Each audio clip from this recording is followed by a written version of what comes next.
She didn't even open the envelope right away. Too busy soaking in the applause, the lace, the lies. Her groom holding her waist like a trophy. Our parents dabbing at fake tears.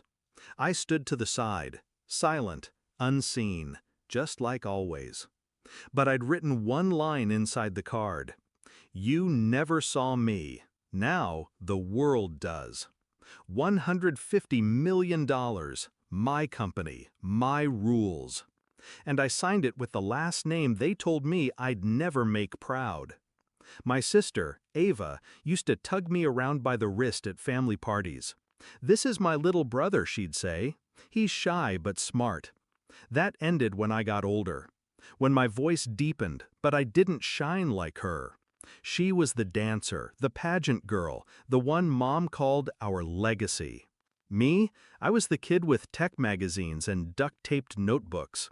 When I told them I wanted to build apps, Dad laughed. Apps, he said, be useful, be realistic. I was 17 when I first heard Mom say it, in a whisper to Ava. Don't worry, he's harmless. He'll always just be background. That word stuck.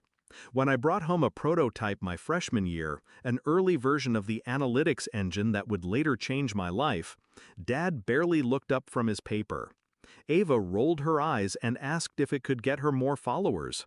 They called me the basement CEO. I stopped trying to impress them, and I started building in silence. I dropped out my second year, didn't tell anyone. I lived on instant noodles, worked 20 hours a day, and pitched to anyone who'd listen. Most laughed, a few didn't. The fifth investor said yes. I didn't spend a cent on celebration. I just worked.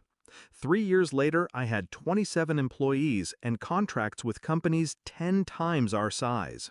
I still never told my family. Why would I? They didn't ask. At one point, Mom sent me a text. Your sister's wedding is next month. Please don't embarrass her. I replied with a simple, wouldn't dream of it.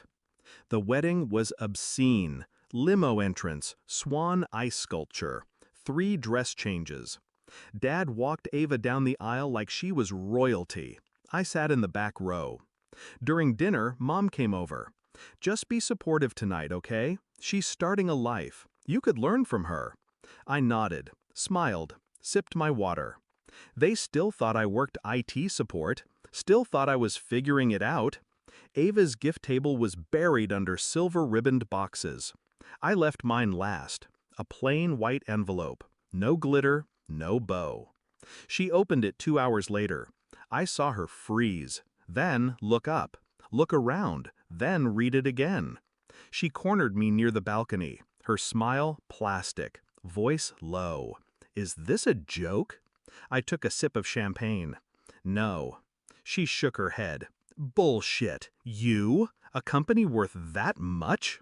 I pulled out my phone, opened the press release. Forbes, right there in bold. Valuation confirmed. Name listed. My face on the side.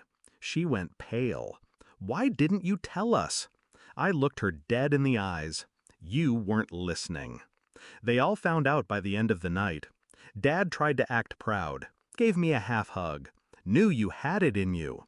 Mom said, you should have told us earlier, we could have supported you. I just nodded.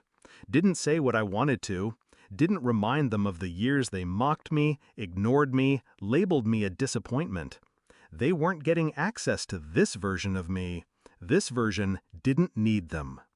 2 weeks later, Ava called, crying.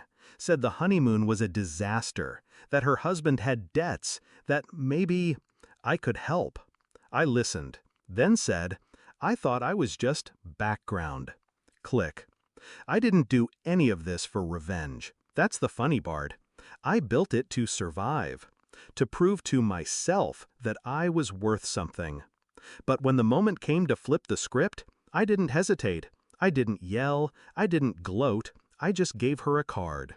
Now, I get emails from my parents, polite ones, tentative. Let us know if you're free to talk sometime. I'm always busy. They watch me on interviews, quote me to their friends, but I don't visit, don't call.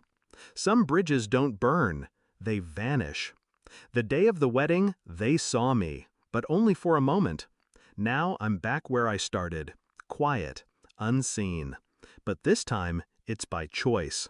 And this time, I own everything.